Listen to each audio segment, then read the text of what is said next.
Hello everyone, welcome to our YouTube channel the Kalakar classes. मैं और अक्सर को लेकर न्यू करते हैं जिसका नाम है class 12 geography sample paper mid term exam 2025-2026 part 2। आपको मैं इस क्लास के अंदर में प्रीवियस ईयर का जो सैंपल पेपर है आपका 2025-26 का, 2024 और 25 का आपका उसका सोल्यूशन करा रहा है। ठीक है, तो मैंने वीडियो के फर्स्ट पार्ट के अंदर में आपको मैंने एमसी क्वेश्चन मैंने कंप्लीट करा दिए थे। ठीक है, तो आज का जो वीडियो है हमारा सेकंड पार्ट आएगा जिसके अंदर मैं आपसे स्टूडेंट को मैं 3 नंबर वाले हो गए, 5 नंबर वाले क्वेश्चन हो गए, ठीक है, प्लस में मैप हो गया, उनको मैं कंप्लीट कराऊंगा। ठीक है, तो आज की क्लास को यहाँ से शुरू करते हैं। आपको पता ही होगा कि जो आपका प्रीवियस वाला जो सैंपल पेपर होता है आपका सोल्यूशन करना, ठीक है, उसको देखना बहुत ज्यादा मोस्ट इंपोर्टेंट होता है कि इसमें क्वेश्चन कैसे कैसे आए हैं। आपका क्वेश्चन मुश्किल तो नहीं आएगा, हार्ड आया, डिफिकल्ट आया, मतलब कि इजी है, डिफिकल्ट आएगा, कैसे कैसे क्वेश्चन है, आपकी तैयारी कितनी हुई है, कितनी नहीं हुई है, ये सब देखना बहुत ज्यादा जरूरी होता है ताकि आपको आइडिया लग जाता है कि मेरे कितने मार्क्स आएंगे, 80 में से 70 में से कितने मार्क्स मेरे आने वाले आएंगे, मेरी तैयारी कितनी है, ये सब आपको पता चल जाता है। ठीक है, तो इसलिए प्रीवियस ईयर का जो क्वेश्चन पेपर होता है उसको सोल्यूशन करना जरूरी होता है। ठीक है, तो आज की क्लास को यहाँ से शुरू करते हैं। 3 नंबर वाले क्वेश्चन को हम करेंगे। और क्लास को शुरू करने से पहले आपसे स्टूडेंट हमारे यूट्यूब चैनल पे नए हैं तो हमारे यूट्यूब चैनल को सब्सक्राइब कर लेना। ठीक है, दो काम करना जरूरी है, पहला सब्सक्राइब करना जरूरी है, दूसरा हमारे इस वाले वीडियो को लाइक करना जरूरी है। ठीक है, अगर आप ऐसा करते हो, हमारे वीडियो को ज्यादा से ज्यादा लाइक करते हो, सब्सक्राइब करते हो हमारे यूट्यूब चैनल को, तो मैं आपके लिए इंपॉर्टेंट, आपको मैं वादा करता हूँ आपके लिए मोस्ट मोस्ट इंपॉर्टेंट वीडियो बना बना के दूंगा, जिससे कि आपसे स्टूडेंट के एग्जाम के अंदर में 70 में से 70 मार्क्स, 80 में से 80 मार्क्स आपके पक्के हो जाए पूरे पूरे। ठीक है, तो आपको मैं वादा करता हूं, आप सब्सक्राइब करो, वीडियो को लाइक करो, आपको मैं 100% पूरे मार्क्स गेन करने में आपको बहुत ज्यादा हेल्प करूंगा। इस वाले वीडियो को अपने दोस्तों के साथ में शेयर कर देना, इस वीडियो पर कमेंट करना मत भूलना। ठीक है, तो क्लास को शुरू करते हैं। तो आप सब लोग देख रहे होंगे यहाँ पर पार्ट आपका आ गया, कौन सा पार्ट है आपका, गा पार्ट है। यहाँ से आपके 3 नंबर वाले, 5 नंबर वाले, 4 नंबर वाले जो भी क्वेश्चन है यहाँ से आपके स्टार्टेड है। तो यहाँ से क्वेश्चन नंबर आपका 20 है, जिसका जिसको हम पढ़ते हैं, लाइन बाय लाइन पढ़ेंगे, फिर इसके उत्तर को हम देखेंगे। ठीक है, तो क्वेश्चन नंबर 20 है, मानव प्रकृति के नियमों को बेहतर ढंग से समझने के बाद ही प्रौद्योगिकी का विकास कर पाया। ठीक है, कहने का मतलब कि प्रकृति, ठीक है, मानव जो हैगा, मानव प्रकृति के नियम, ठीक है, प्रकृति का जो रूल है को बेहतर ढंग से समझने के बाद ही प्रौद्योगिकी मतलब टेक्नोलॉजी का जो अपना यूज हैगा उसको करना शुरू कर दिया, विकास कर पाया। ठीक है, तो इसमें और एक और लाइन कहा गया, मानव के प्राकृतिकरण के संदर्भ में इस कथन का मूल्यांकन कीजिए। ठीक है, मानव का प्राकृतिकरण का मतलब आपको पता ही होगा कि जो पुराना समय था उसमें जितने भी मानव लोग थे, मनुष्य थे, प्रकृति से डरा करते थे। ठीक है, तो अब जब प्रौद्योगिकी का विकास हो गया, तो अब जो प्रौद्योगिकी का विकास हो गया तो फिर तो जो था ना, जो जितने भी मानव थे प्रकृति से डरा ना करते थे, डरना बिल्कुल बंद कर दिए थे। ठीक है, तो इसके संदर्भ में बताना बाकी इस वाली लाइन का इसमें क्या अर्थ है, क्या अर्थ है, वैसे नहीं होना चाहिए इस वाली लाइन के अंदर में, कोई बात नहीं, मैंने इसका आंसर लिख रखा है, चलो इसको आंसर को देखते हैं लाइन बाय लाइन। ठीक है, बढ़िया तरीके से समझाऊंगा, क्वेश्चन पर पूरा क्लास पूरा फोकस होकर रहना, शुरू से अंत तक पूरा क्लास को देखना, और ठीक है, बहुत मजा आएगा, बढ़िया तरीके से समझेंगे, समझने में किसी भी प्रकार का कोई भी डाउट परेशानी आपको नहीं होगा। ठीक, तो क्वेश्चन नंबर 20 है, मैंने क्वेश्चन लिख ही रखा है पहले से, कोई बात नहीं, आगे आंसर को देखते हैं। पहला पॉइंट है टोटल, देखो ये तो 3 मार्क्स का क्वेश्चन है आपका, तो टोटल आपको कितने पॉइंट लिखना जरूरी है, 3 पॉइंट आपको लिखना जरूरी है। ठीक है, तो मैंने 4-4 पॉइंट भी लिखे, मैंने हर एक क्वेश्चन के 4-4 पॉइंट लिख रखे हैं, जो भी आपको 3 बेस्ट आपको याद हो जाए, जो भी आपको 3 बेस्ट क्वेश्चन या आंसर से याद हो जाए, देखो और याद हो जाए उसको कर लेना। दूसरी बात यह है कि एक और बात है, दूसरी बात यह है कि जो भी जितने भी मैंने क्वेश्चन लिख रखे हैं ना, देखो पहले एग्जाम के ना हमेशा ये करना कि क्वेश्चन को पहले बढ़िया तरीके से समझ लेना। ठीक है, और दूसरी बात यह है कि जो मैंने जितने भी क्वेश्चन मैंने समझ रखे हैं, लिख रखे आएंगे, उसको बढ़िया तरीके से समझना, फिर जाकर अपना तुमने जो समझा है ना उसको लिखो। ठीक है, डिट्टो लिखने की कोशिश करोगे ना तो कभी भी लिख नहीं पाओगे डिट्टो। ठीक है, जो आपने पढ़ा है, पढ़ करके जो समझ लिया, जो आपके दिमाग में आ गया, ठीक है, पहले अपने अंडरस्टैंडिंग देखो क्वेश्चन के अंदर आंसर में क्या कहा गया है, फिर जाकर के अपना लिखना। ठीक है भाई, तो इससे ना आपको खुद से लिखना है, एग्जाम के अंदर डिट्टो तो आप लिख नहीं पाओगे, कुछ ना कुछ तो गलती हो जाएगा। इसलिए भाई समझना बढ़िया तरीके से, समझ करके फिर लिखना। पहला आपका ऑप्शन है आदिम काल में, ठीक है, आदिम आदिम काल, ठीक है, मैं पुराने समय में मनुष्य प्रकृति के अनुसार स्वयं को ढालता था, मतलब कि पहले से जमाने में जितने भी लोग थे ना प्रकृति के अनुसार ढालते थे, सही है। लेकिन जब उसने प्रकृति के रहस्यों को, जैसे कि प्रकृति के कुछ रहस्य थे, जैसे कि घर्षण हो गया, ऊष्मा, वायु की गति और अनुवांशिकी, ठीक है, अनुवांशिकी को समझा, वंशिकी, ठीक है, अनुवांशिकी, ठीक है, को समझा तो उसने आग हो गया, विमान हो गया, ठीक है, आग, विमान, औषधि आदि जैसे प्रौद्योगिकियां विकसित की। ठीक है, तो पहला ऑप्शन हो गया कंप्लीट। सेकंड आपका आंसर का पॉइंट है, मानव के प्राकृतिकरण में मानव प्रकृति पर निर्भर था। ठीक है, मतलब पुराने समय पे मानव के प्राकृतिकरण, अभी मैंने मतलब आपको बताया था, मानव जो था प्रकृति पर निर्भर था, प्रकृति के आदेशों का पालन हो गया, भय और पूजा पूजा करा करता था। मतलब कि प्रकृति को के आदेशों को माना करता था, पालन करता था, उसके भय और पुरुष को बेहतर मतलब उससे डरता था, उसकी पूजा करता था। दूसरा ऑप्शन कंप्लीट। तीसरा ऑप्शन है आग की खोज की। ठीक है, तो अब इसमें क्या क्या खोज हुआ, आग की खोज की गई। ठीक है, आग की खोज हो गया, इसमें घर्षण और उष्मा की अवधारणाओं को समझने के बाद ही मानव आग का आविष्कार कर पाया। मतलब कि इसमें हमारे को बेसिकली यही बताना है कि कैसे कैसे मानव ने अपना विकास किया, प्रौद्योगिकी का, टेक्नोलॉजी का आविष्कार किया, विकास किया, ये हमारे बताना है। ठीक है, तो इसमें लिखेंगे आग की खोज हो गया, घर्षण और उष्मा की अवधारणाओं को समझने के बाद ही मानव आग का भी आविष्कार आविष्कार कर सका। ठीक है, फोर्थ पॉइंट, आपको जो भी आपको थ्री बेस्ट याद हो जाए वो करना।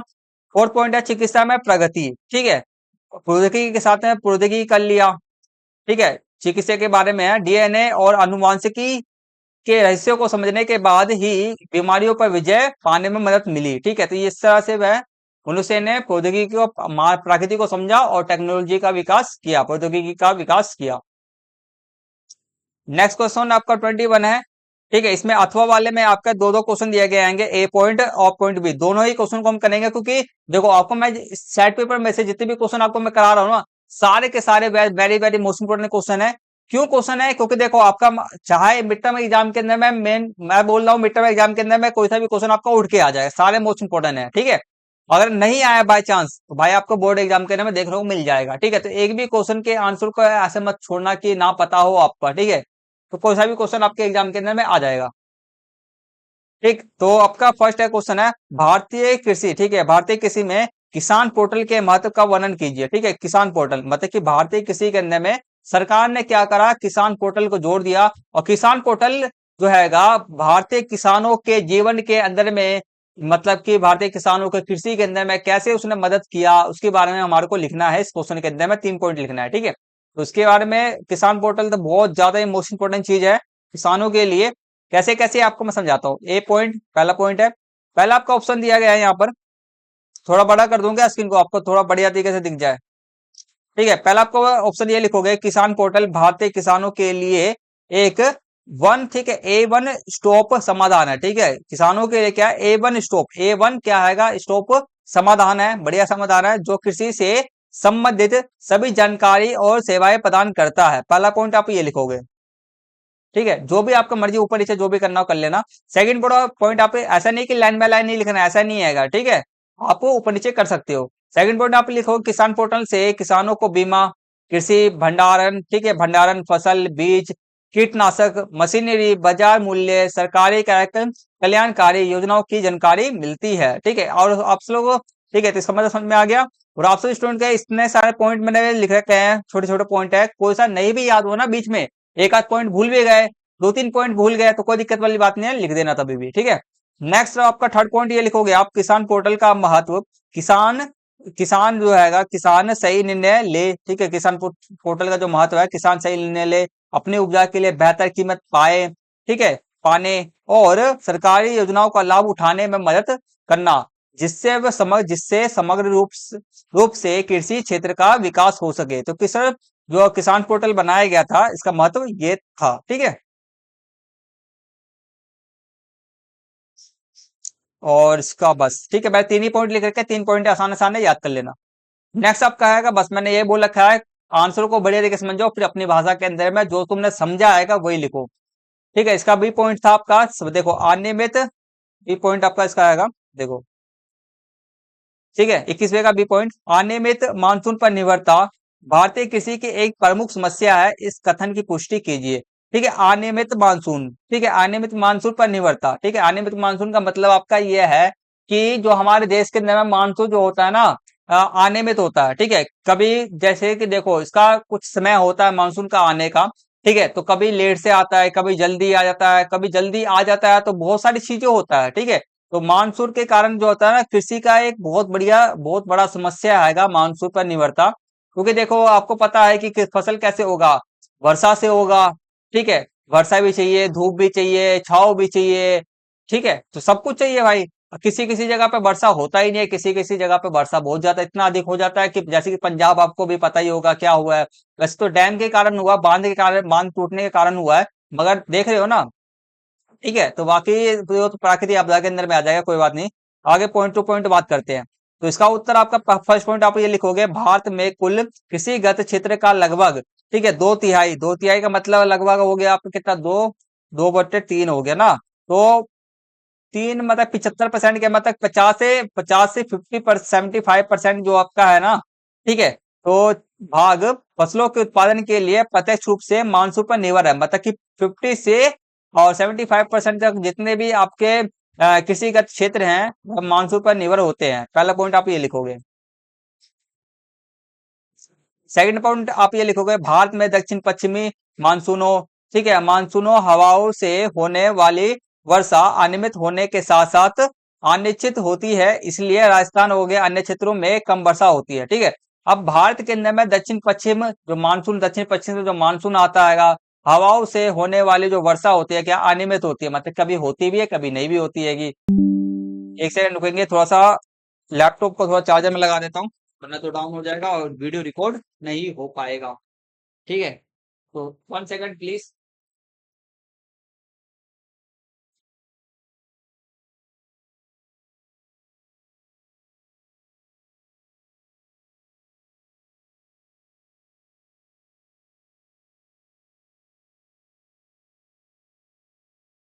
एक सेकंड में आ रहा हूँ बस। कौन है?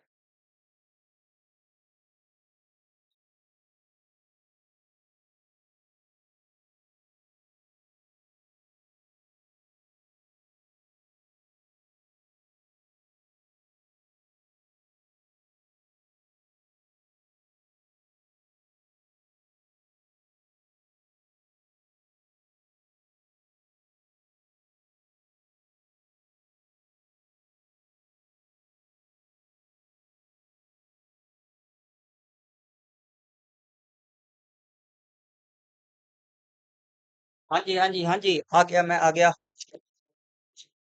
Come back.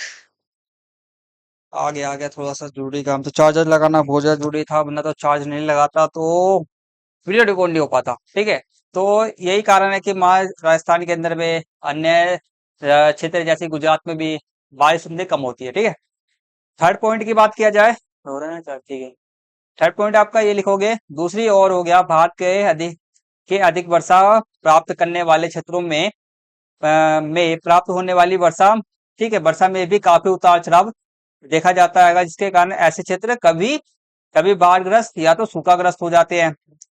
तो ये अनियमित मानसून के कारण है। फोर्थ पॉइंट आपको ये भी लिख सकते हो, पढ़ना समझ में आ जाएगा, सब इजी इजी शब्दों में मैंने लिख रखा है। ठीक है, तो अब लिखोगे, नेक्स्ट क्वेश्चन आपका आएगा, कुटीर उद्योग की किन्हीं तीन विशेषताओं का उल्लेख करना है हमारे को। ठीक है, कुटीर उद्योग, ठीक है, आप जो ये कुटीर उद्योग है ना, सबसे पहले नंबर पर जो उद्योग का नाम आता है ना, वह कौन सा आएगा, वह कुटीर उद्योग ही है। ठीक है, सबसे पहले जो आपका फर्स्ट नंबर पर जो आएगा उद्योग, सबसे छोटा, सबसे कम लेवल पे, एकदम लो लेवल पे जो आपका उद्योग आएगा ना, वही कुटीर उद्योग है। ठीक है भाई, तो अब सबसे छोटा उद्योग है।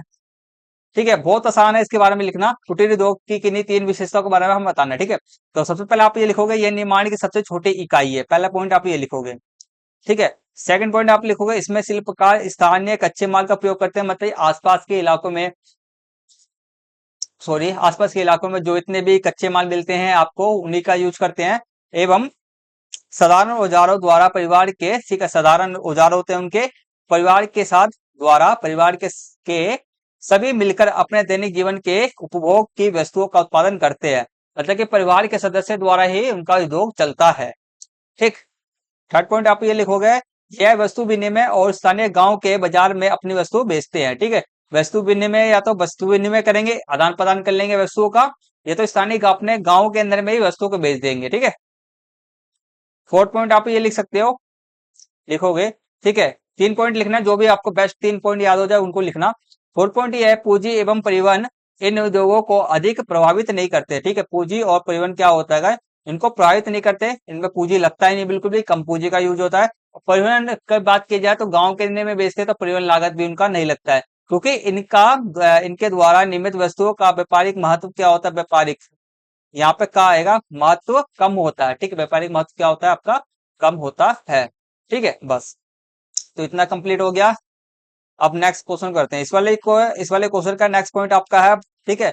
नेक्स्ट ये क्वेश्चन है, सारे सारे क्वेश्चन को हम कर रहे हैं, अथवा अथवा सब करेंगे। बाजार तक अभिगम्यता लोगों की अवस्थिति को किस प्रकार प्रभावित करती है। ठीक है, बाजार तक अभिगम्यता मतलब बाजार तक पहुंच, लोगों की अवस्थिति, ठीक है, मतलब कि लोग किसी भी उद्योग को स्थित, किसी भी उद्योग को, ठीक है, स्थापित करने में टोटल कम से कम 6-7 मेन मेन पॉइंट्स होते हैं, जिनको हमें ध्यान में रख करके हमें उद्योग किसी जगह पर स्थापित करना है कि नहीं करना है। जैसे कि मैं बोलूँ कोई मैं एक उद्योग स्थापित कर रहा हूँ दिल्ली के अंदर, दिल्ली के इस जगह पर, ठीक है, तो मुझे कई सारी चीजें, 5-6 चीजों को देखना पड़ेगा, तभी जाके वहां पर मैं अपने उद्योग को, फैक्ट्री को स्थापित कर सकता हूँ। वरना तो मैं नहीं करूंगा वहां पर, क्योंकि मेरा घाटा हो जाएगा।